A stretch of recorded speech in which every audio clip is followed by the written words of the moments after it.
سلام. امروز میخوام راجع به چیزی باهاتون صحبت کنم که اطلاع خاصی خودم ازش ندارم، صرفا دیده‌های خودمه. راجع به این میخوام صحبت کنم که 99% مردم ایران سکسیستن. سکسیست یعنی جنسیتی. اینو داشتم چند روز پیش چند تا از کتابای فروغ رو میخوندم، چند تا از متناشو، که چقدر این آدم اذیت شده توی همون مدت کوتاه زندگیش. به خاطر چی؟ یه سری شعرها رو نوشته، یه سری کلمات به کار برده، یه سری چیزا راجع به خودش گفته، به یه سری چیزا اعتراف کرده. بعد داشتم فکر میکردم مثلا راجع به ایرج میرزا ما هیچ هیتی نداریم، هیچ کسی چیزی بهش نگفته. یا مثلا راجع به سیگاری بودن دخترها، هیچ کس اینکه یه دختر سیگار بکشه رو قبول نداره. هم اینو در نظر بگیرید که این سیگار هم واسه زن ضرره، هم واسه مرد.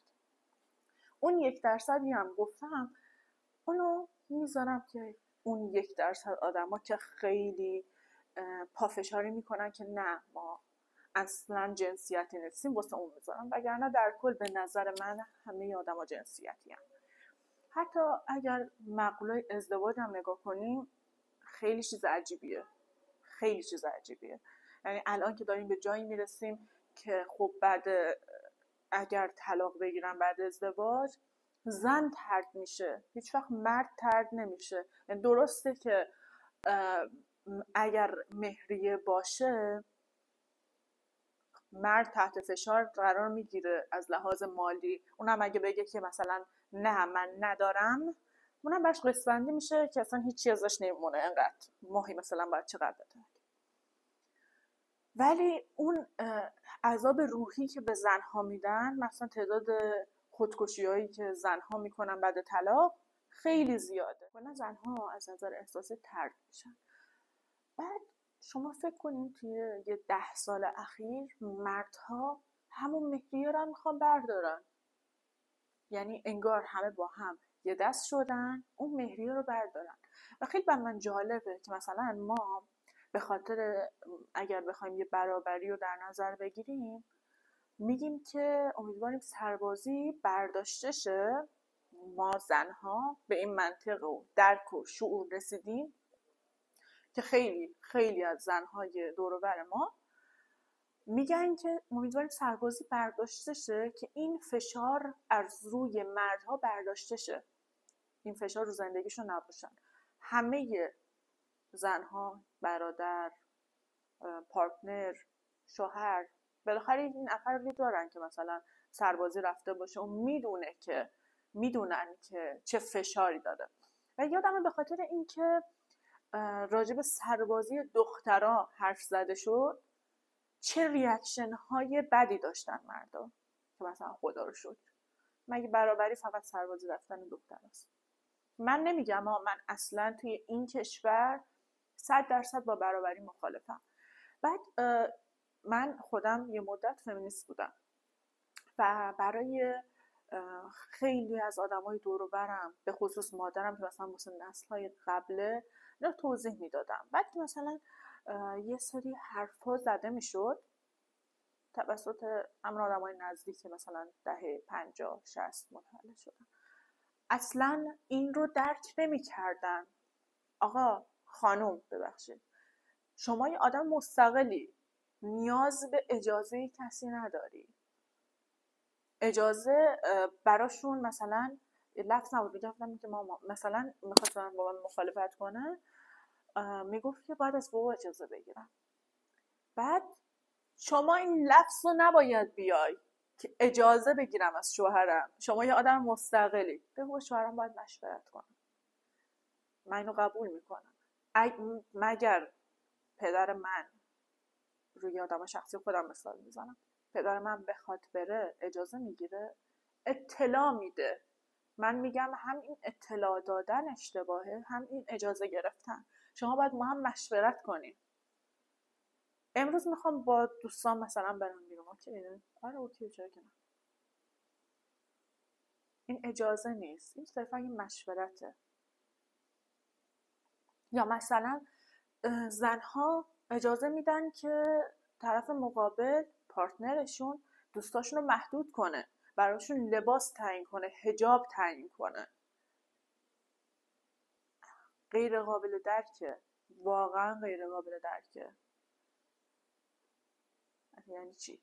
من خودم که الان اینجا نشستم واسه همین روسری که سرم نیست جنگیدم، واسه اینجوری که الان دارم زندگی میکنم جنگیدم. برای من یک روزی تنها زندگی کردن، تنها سفر رفتن یک رویا بود. من ذاتاً آدمی بودم که همیشه دلم میخواست تنها باشم، مستقل باشم، نه که مثلا درونگرا باشم نه، درونگرا نیستم زیاد، ولی این روحیه رو داشتم و من واقعا جنگیدم. نمیگم که مثلا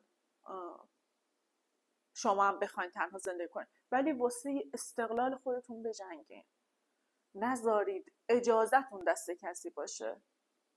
اوکی، اطلاع بدید شما دارین با یکی زندگی میکنین، شما با پارتنرتون زندگی میکنین، اطلاع میدین. حتی با دوستتون هم زندگی کنین، دوستتون هم خونتون باشه، بازم بهش اطلاع میدین.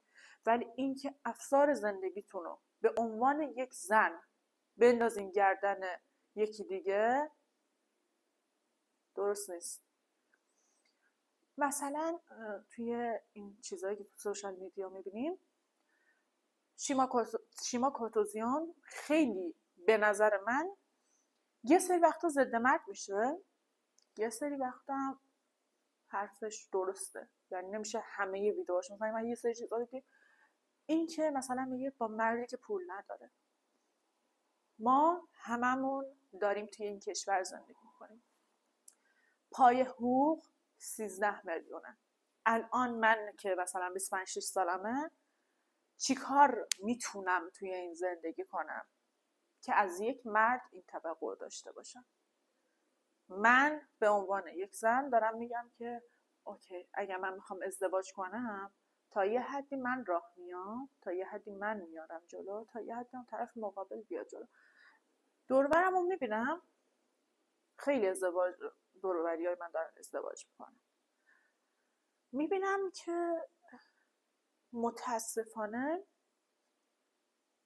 زنها دارن فقط به خاطر پول ازدواج میکنن.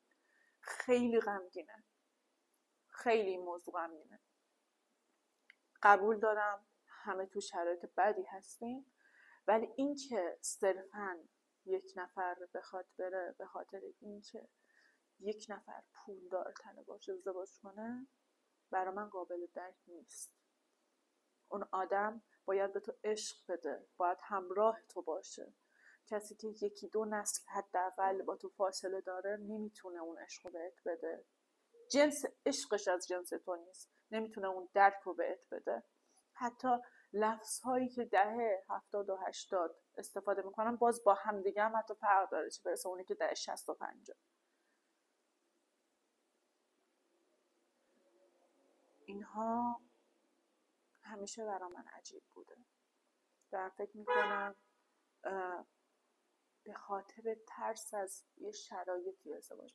اوکی، شما پول نداری دختر عزیز، شما پول نداری پسر عزیز، شما پول نداری، یکم با هم بسازیم، یکم دیرتر ازدواج کنیم، خودتون رو به یه پولدارتر نفروشین، حداقل تلاش کنین با هم. خیلی داره بر من عجیب میشه حقیقتا این موضوع، خیلی رو فشار بود. چند وقت بود میخواستم راجبش حرف بزنم. یه چیزی رو سرچ کردم دوباره یادم رفته بود، میگه که ایران توی شاخص جهانی شکاف جنسیتی توی سال 2022 بین 146 کشور توی رتبه 143 قرار داره. عجیب نیست؟ موندم کشورهای بعدی کیان. بعد یه سری تبعیضای دیگه هم هست که این خب کار خود دولته، که مثلا به زنهایی که مجرد هستن با مسکن تعلق نمیگیره. چرا؟ شما زنی.